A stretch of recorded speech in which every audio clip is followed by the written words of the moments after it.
Hello friends, this is Chandan. Welcome to my channel. आज हम लोग डिस्कस करेंगे पोशाक लिमिटेड के बारे में। ये आपको पता होगा, ये लेटेस्ट एंट्री है मार्सलस के जो लिटिल चैम्प्स पोर्टफोलियो वहाँ पे।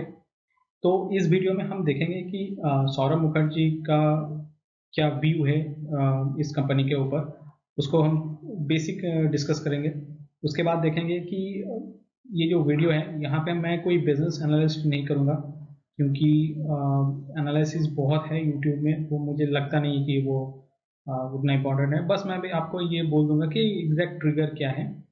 उसके बाद जो इम्पोर्टेंट चीज़ है वो वैल्यूएशन पे थोड़ा ध्यान रखेंगे, ठीक है। और देन लेट्स स्टार्ट। अच्छा, बिफोर दैट आप एक बार देख लीजिए कि सौरभ मुखर्जी ने क्या बोला है नेशनल टेलीविजन पे, ठीक है। Get more like a Poshak from him. So I want to know what the hidden gems are in your portfolio. Anything of late? No, so I think we discussed Poshak. We've continued building that position. I think as I discussed in our last interview, it's a controlled market. Barriers to entry are high. Whilst a couple of other larger companies do make Phosgene in India, our reckoning is their commitment to Phosgene, their capacity constraints in Phosgene are considerable, and therefore this is your only pure play private sector Phosgene manufacturer. Phosgene is an essential industrial chemical, as essential as chlorine. Because of the Bhopal gas tragedy, our country has had a mental block about it. It is hazardous, but at the same time, it's essential. And therefore, we reckon Poshak is beautifully placed to make money. We are looking for more small cap ideas, but I will be honest, it takes lots of hard work and it takes 1.5 years of research to nail down a stock which you can invest in.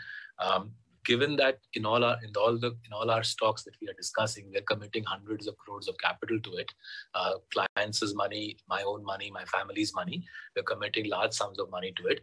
We've got to be very careful about these investments. So in a given year, you'll see us making 1 or 2 small cap investments and perhaps getting out of 1 or 2 small cap stocks. So VMart has been a little champ for us. Poshak is now a little champ for us. And whilst I appreciate the tweets that you guys are getting, it is hard to find small cap ideas with, sort of metronomic regularity. We'll try our best, but it is difficult. I'll put that disclaimer up front. देखिए, आपने सौरभ मुखर्जी का क्या view है वो आपने जान लिया और थोड़ा समझ भी लिया। तो अब इस यहाँ पे हम लोग क्या करेंगे, देखिए, फॉर बिजनेस एनालिसिस मैं तो बोलूँगा आप यूट्यूब में जितना भी वीडियोज है, आपको जिसका भी अच्छा लगे आप उनको उठा के देख लीजिए, आपको बेसिक चीज़ समझ में आ जाएगा।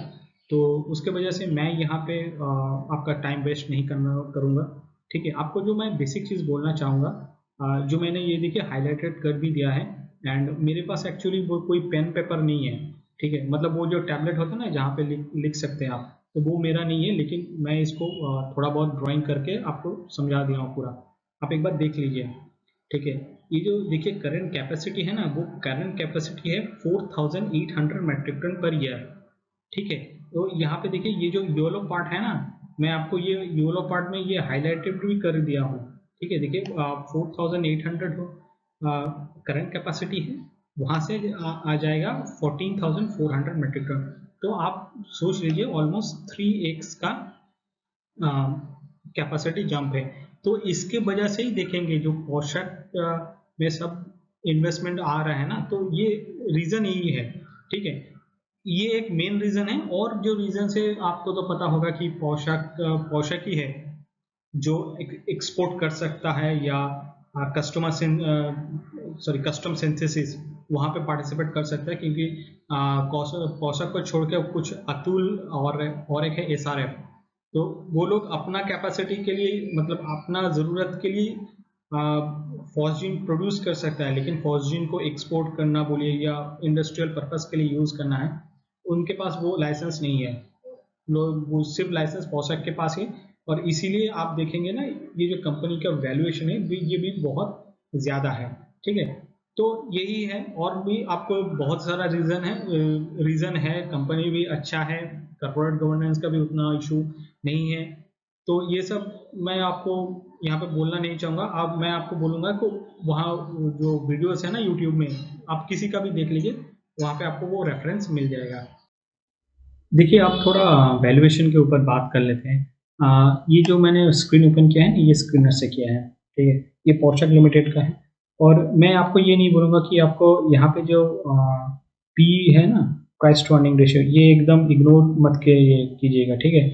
मैं ये आपको ये नहीं बोलूँगा कि ये आप जब वैल्यूएशन एनालिसिस करेंगे यही इम्पोर्टेंट है, यही इम्पोर्टेंट है नहीं, लेकिन इसको आप इग्नोर नहीं कर सकते, ठीक है। करंट पी देख लीजिए, ये 103 है, ठीक है। उसके बाद आप जब आ जाएंगे ना इधर पी रेशियो, देखिए हिस्ट्री में देखेंगे तो ये जो कंपनी का पी है ना वो 17-18 में रहता है, ठीक है। मैक्सिमम ये 2018 में चला गया था, आई थिंक 21 सितंबर 2018, वहाँ पे 42 था।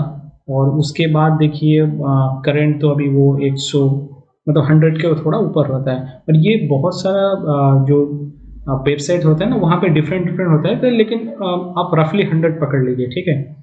और इसका जो लो पी बना था, आई थिंक ये 2009 में बना था, वो 2.7 था, ठीक है। और अभी देख लीजिए और एक बना था ये 2020 में, वो कोरोना के टाइम पे, जहाँ पे वो ऑक्सीजन सप्लाई बंद कर दिया था फॉर इंडस्ट्री। और आपको पता है कि फॉस्जीन वो COCl2 वो बनाने के लिए आपको ऑक्सीजन इम्पोर्टेंट रहता है, ठीक है। और उसके बाद देखिए सेल्स मार्जिन ये बहुत अच्छा रहता है इस कंपनी का, almost gross profit margin 84%, operating profit margin 34%, net profit margin 21%। तो यहाँ पे उतना प्रॉब्लम्स नहीं है। मेरा जितना प्रॉब्लम है अकॉर्डिंग ये जो स्क्रीनर के वो प्राइस टू अर्निंग में है, ठीक है। उसके बाद देख लीजिए ये जो बहुत सारा इन्वेस्टर इसको भी ट्रैक करते हैं, प्राइस टू बुक, इसमें भी आप देख लीजिए 1 ईयर का प्राइस टू बुक जनरली देख लीजिए। देखिए बहुत सारा तो बोलता है 1 टाइम्स, लेकिन आपका इतना बुल मार्केट चल रहा है तो आपको 1 टाइम में तो कुछ मिलेगा नहीं, ठीक है, या 2 टाइम्स भी नहीं मिलेगा। अभी ये जो कंपनी है आई थिंक ये 9 या 10 टाइम्स में मिले, तो थोड़ा एक्सपेंसिव है, ठीक है। उसके बाद देख लीजिए अभी ये वाला मार्केट कैप टू सेल्स।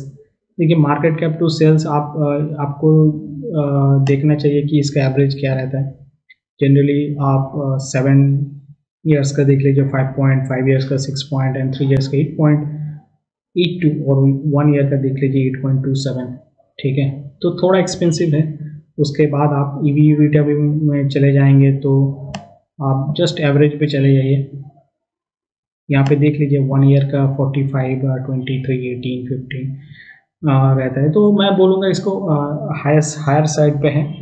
और देखिए और एक चीज़ है, बहुत लोग क्या करते हैं कि कोई भी पैरामीटर उठाता है ना, कि मान लीजिए कि यहाँ पे है EV/EBITDA, बहुत लोग क्या करता है 10 या 7 या 8 पकड़ लेता है, वही स्टैंडर्ड। देखिए ऐसा कुछ नहीं होता है, वो 8 या 7 कुछ स्टैंडर्ड नहीं होता है। हर एक कंपनी अलग होता है, हर एक सेक्टर में।